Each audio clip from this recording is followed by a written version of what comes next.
No ha sigut un any fàcil per a la falla Corona de València. Les falles de setembre es truncaven quan 24 hores abans de la cremar, la seva falla, este furgó groc de Ginseng, desapareixia carregat amb 52 milions d'euros.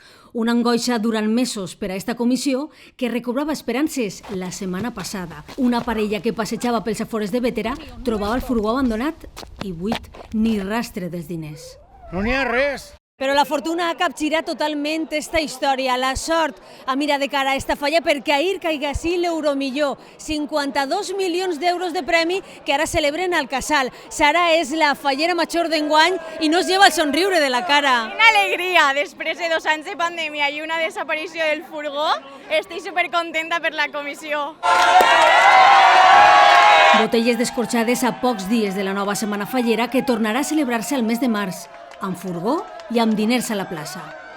Hoy vam veure que van eixir correlatius i l'alegria va ser immensa, no sabien què fer i com ens vam trobar tots l'alegria va ser espectacular i anem a cremar-ho tot. És que és superfort, o sigui, l'any passat tot el que va passar i enguany, no sé, això de l'Euromillor, o sigui, és que és increïble, és que la realitat supera la ficció, és l'únic que puc dir.